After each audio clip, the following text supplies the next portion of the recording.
Today I'm going to do a video that I haven't seen anywhere else on YouTube at the moment. We're going to take a look at the DEWALT cordless mower after 1 full year of hard, semi-professional use, and I'm going to let you know if this is worth the investment.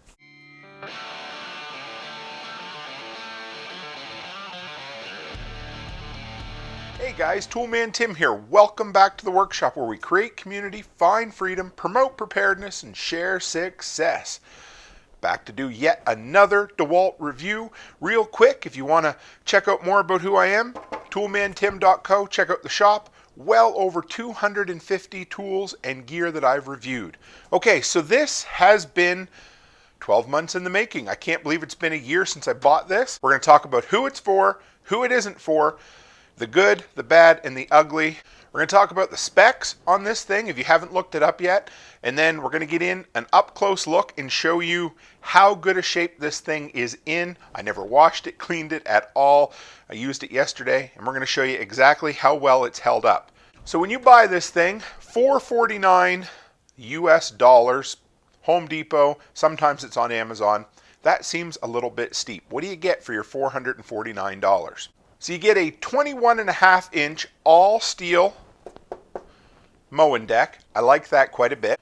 It'll cut from 1.5 inches to 4 inches in height, and it's only 2 handles to adjust, one here and one on the inside of the back wheel. So there's none of this making sure your wheels are level on either side. I like that quite a bit. 8-inch heavy duty wheels. These are better wheels than come on any of the push gas mowers that I've used. Now, if you guys are wondering, you know, what makes me an expert on this? Well, I run All Seasons Maintenance, which is a property management business, and we do probably 20% of our business is landscaping. So 1 to 2 days every week in the summer we mow. These were used all last summer and have been used for the first month of this year constantly, and they have held up so good. Every year I would buy 2 Toro mowers, and by the end of the year, I mean, we put them through a lot. They were in rough shape. The thing about these is, if I give them a rinse off, they look just as good as the day they were bought. Everything about it. Now, there is a lot of plastic on them. I was concerned about the plastic. Everything's held up really well. And the best part about this is that they come with 2 bricks of a battery. These 2 massive 10 amp hour batteries. And to me, that is a significant part of the investment. Sometimes, you know, you get these YouTubers that do reviews and they go out and they mow 1 single postage stamp of a lawn and they're like, hey, this is a good mower. Well, what you're going to get here is a guy that's run 2 of these for an entire season. So what do I like? Well, number one, it only uses the power that it needs. So when it's just putting along doing short grass, the torque is low. And then when you hit heavier grass, you hear it goes louder.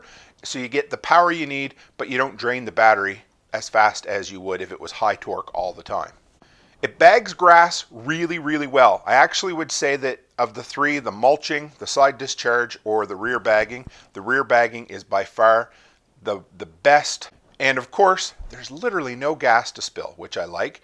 It's so quiet I can start earlier in the morning. I don't have to worry about annoying neighbors.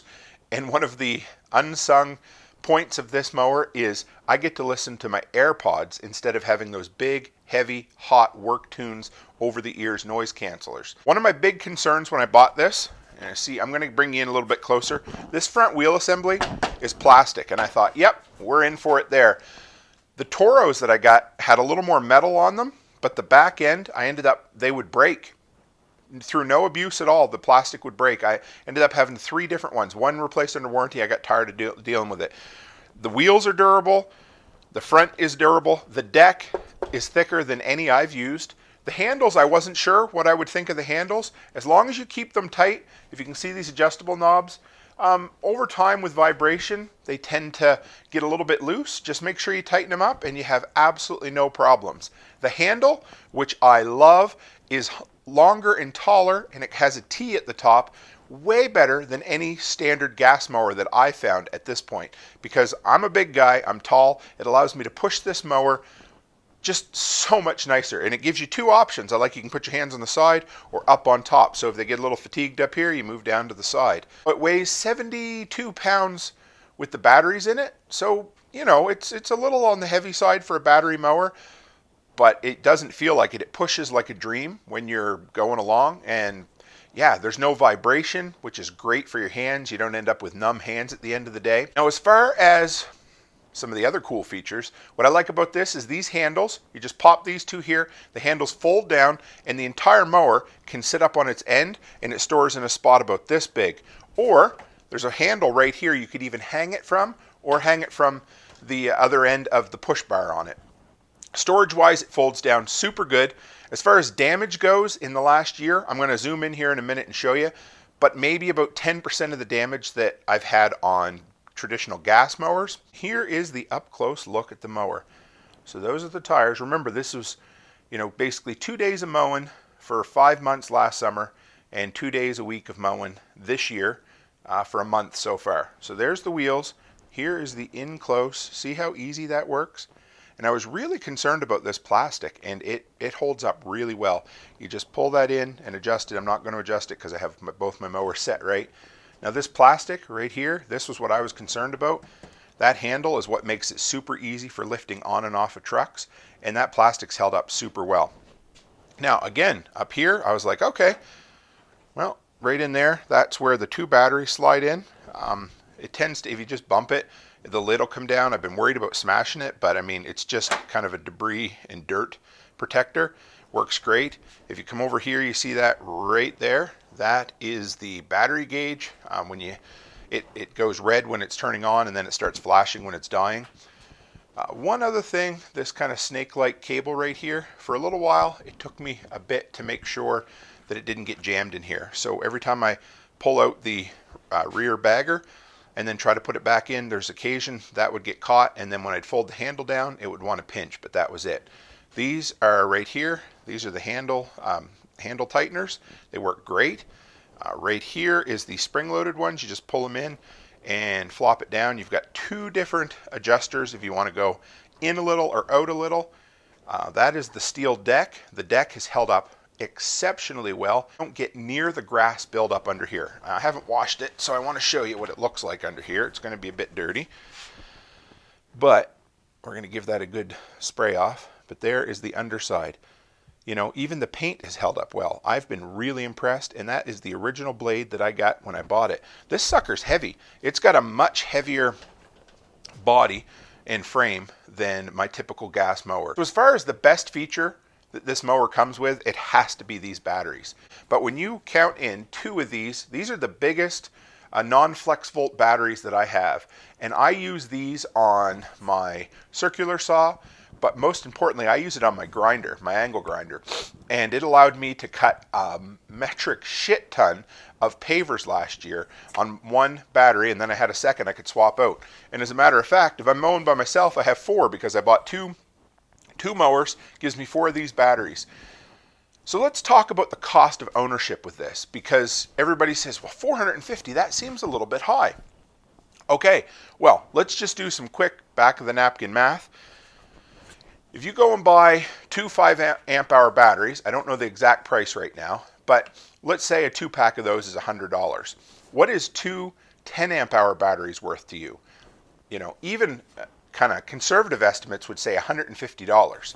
So if you take the $150 for these 2 batteries off the $450 for this, you've got a $300 mower.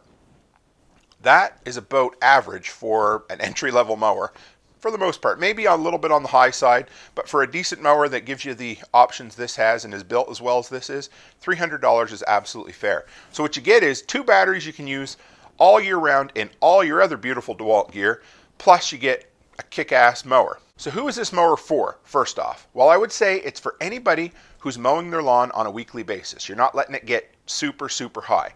Anybody who keeps their lawns mowed down to 4 inches or lower, no problem there. Or anybody like me that maybe isn't a full-time landscaper but has a day or 2 a week and is just mowing multiple properties, residential properties.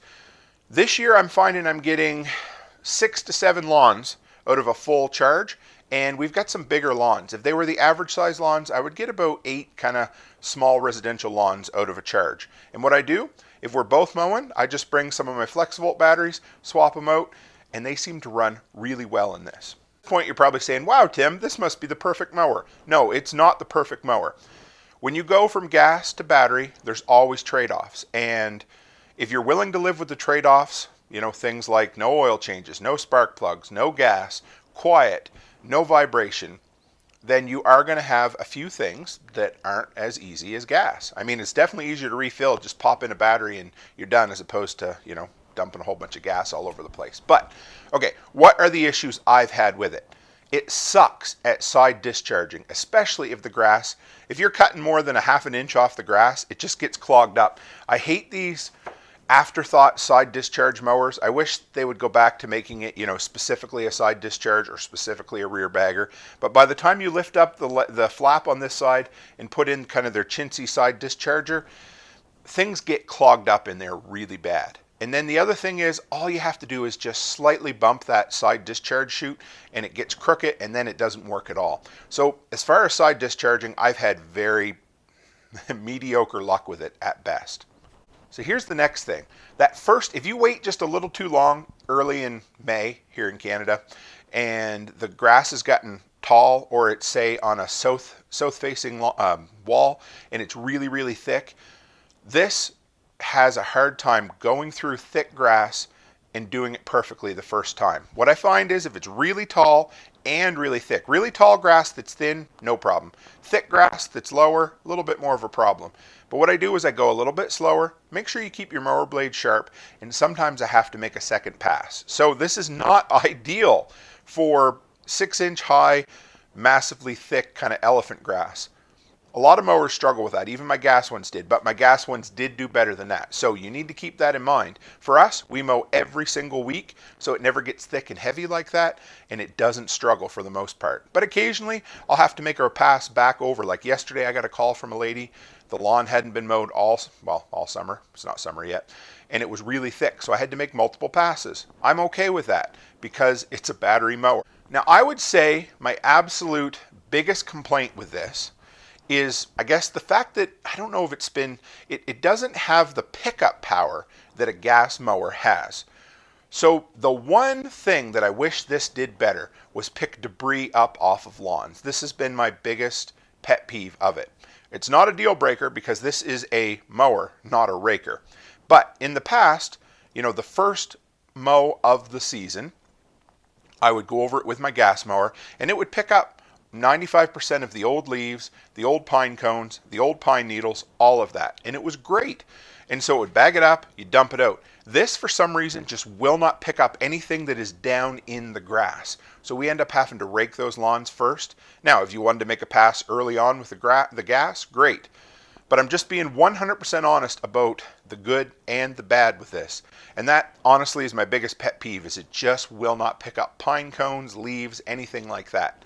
And then one final thing, as of right now, the only place to get the blades is DEWALT, so make sure you go and get yourself a couple extra blades and keep them on hand. I recommend that anyway, but especially with these, where you can only go to, say, DEWALT or a DEWALT aftermarket reseller. So who isn't this mower for? Well, I would say it's not for homesteaders, people that have, you know, great big 1 or 2 acre lawns that are super uneven, or that you only mow once or twice a month.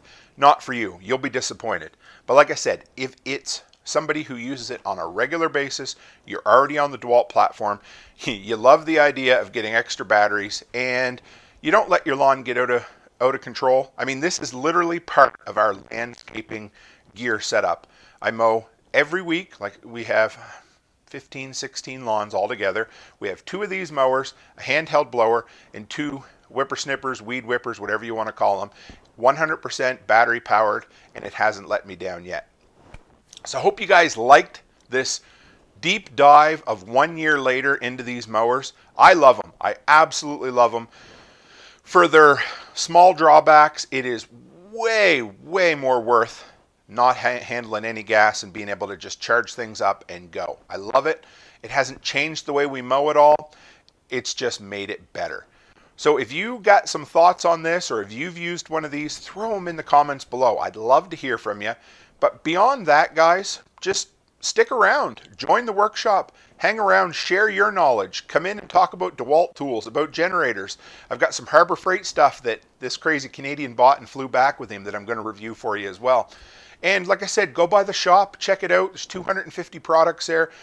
stuff that I've used and abused in my handyman business, and just a whole bunch of things that meet the Toolman Tim seal of approval. So guys, thanks for coming in and hanging out with me in the workshop, and as always, stay happy, stay healthy, and have a great week